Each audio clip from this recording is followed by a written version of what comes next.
It was the wife of Justice Crack that reached out to me to represent her husband when the husband was seized in Abuja here. It was on that basis that I took up this matter pro bono. I have never taken a kobo from anybody in respect of this matter. I have defended Justice Crack from day one at the risk and expense of my life and liberty, free of charge. I have filed matters in this case free of charge. For most of the high-profile cases you see that I do in Abuja today, I do them pro bono. They don't pay me. So I had a vacation till the end of this month, but I cut the vacation short on account of this case. I came back to Nigeria for this matter.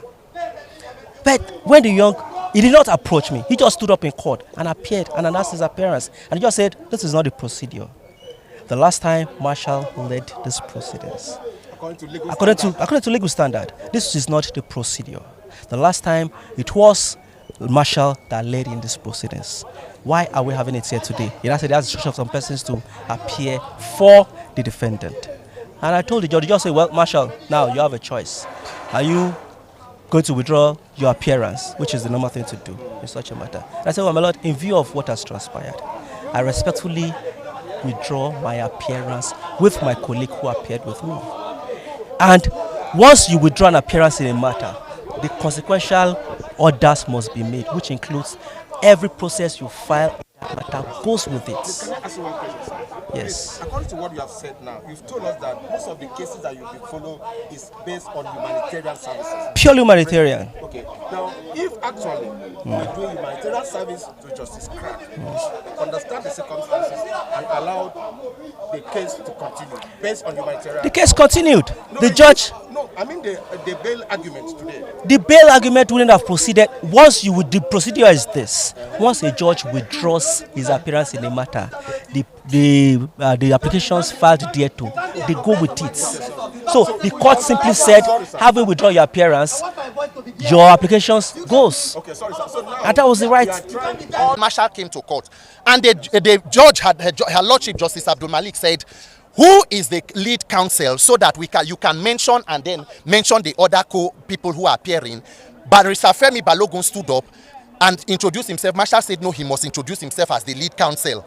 The judge asked Justice, said, okay, who should lead? He said Femi can lead, that they are working together. Marshall said no. He took exception to it and told the judge that if he's not going to lead the defense of justice, he wants to withdraw the bail application, because he took his own name. The judge looked at him and said, you want to withdraw everything you have filed on behalf? The judge was shocked at the action today in court. Marshall said everything should be taken out. And then when, in fact, the judge wanted to even she said that out of my mercy that I'm going to allow you to come back. She actually cautioned justice on the kind of counsels that that represented him. She made certain statements I don't want to say because I don't want to join issues. The judge said that I want to give you a near date. You should be brought back tomorrow, but by tomorrow they can't do service to DSS and all other parties. So she said 48 hours, which will be by Saturday. But by the next sitting day, which is Monday, please, he should be brought back to court so that she can hear his bail and commence trial. And then she said other things, which of course we'll know by next week. So that was what happened, and then we walked out. So Shawari and everybody was trying to talk to Marshall, and his words and statement to everybody. I have him on record. He pushed justice, pushed the wife away, and said that it is his, he said that it is his bail application, it is not our document. Meanwhile, since when he filed that bail last week Monday, everybody has been trying to get a copy of that bail application because we wanted to ensure we fast track it. But Mr. Marshall, make it available to us. Please make it available to us. Professor Sam called, he won't take. He refused to release that document to us. We now had to write a second letter. But because there was already a bail application, we had to just file for the CTC. But there is nothing bad in it.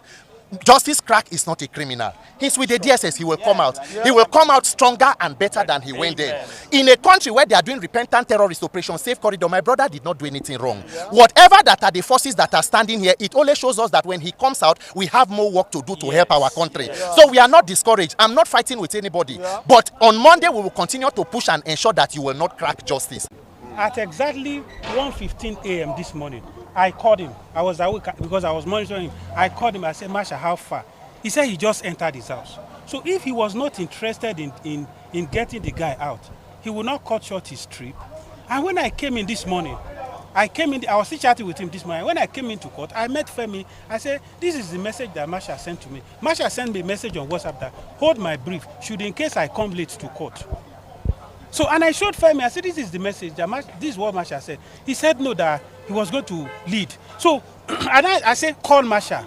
He refused. I called Masha in his presence, put it on loudspeaker, and Masha said, I'm already by the court. I want to enter now. And this guy was hearing it. So, when Masha entered, the judge gave a hint that if Masha withdraw his appearance, automatically whatever he files is going with him. And Femi was sitting down, still challenging Masha's appearance. And it will interest you to know that Femi and Masha, they appeared together on the day of arraignment.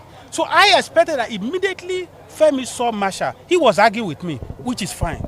But immediately he saw Masha, he should just allow him. And when the judge gave the hint that once you withdraw your appearance, anything you file is going. And what that means is, that means the bail application will not be held today. Okay, to save time. And he saw it. Sorry, sir, to save time and otherwise, the argument is normally the Femi and Masha should have come to terms and condition that is why I am the leader of that is why you should have been here listening to what he said. The argument. That's what I said. So it is very, very clear now. We're not satisfied with this. I also had that in mind. That's why I asked him to address this, because the point, what I heard was clear. Yes. Barrister Masha withdrew his lead cause. Please, let's stop the argument and let us proceed to some other thing. Okay, so if I say that, wait, excuse me, if you say that the interest, the main importance of this case is to free Justice Clark, why did you guys still withdraw the case after you say that your main interest in this case is to free Justice Clark? That's a beautiful question. Absolutely. That's our question. Questions on Why the did you belief of withdraw Nigerians the now. case? What happened Why is, the case was split? what happened is, I think there's an agenda. Immediately that people saw Masha travel out of the country, they saw him with VDM. Something transpired behind the scene.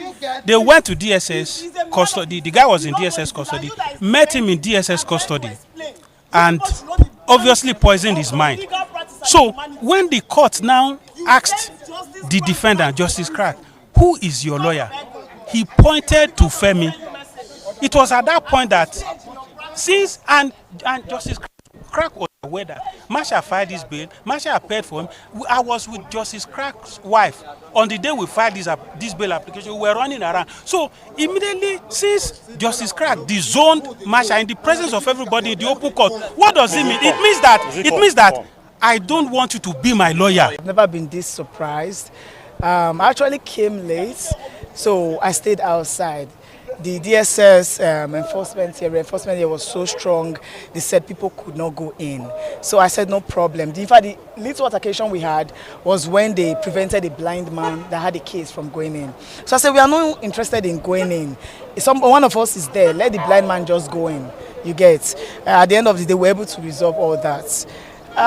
Only for us to see our people come outside and say that he wasn't granted bail.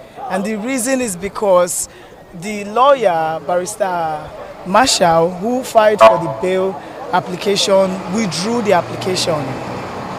You know, even the judge, according to what they said, was surprised. He asked the lawyer, you are withdrawing all this, like we should send him back because you won't be the lead counsel. Mind you, the person who is actually justice pleaser, justice lawyer, is senior to him in the bar, you know, and he's been, you know, also active in the case. That person was supposed to be the lead counsel from day one, but Masha first introduced, and because they didn't want altercation in courts, you know, they allowed him. They all jointly applied for the bail, the bail application. In fact, to cut the long story, I'm so shocked, I'm short of words.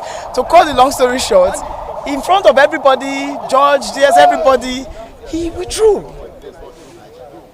Masha withdrew because he's not lead counsel. I've never seen anything like this.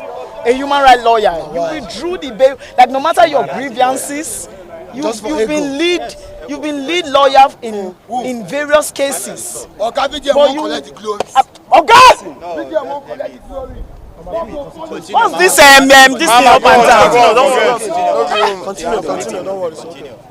Masha acted in his own. Does Masha not have his own sense? Does he not know the effort we've put in? Yes. So don't tag it. Nobody's influencing anybody to do anything. You did it. It's on record that Marshal Abubakar sent him back to prison today. I didn't just come into this matter on my own sole motive. It was the wife of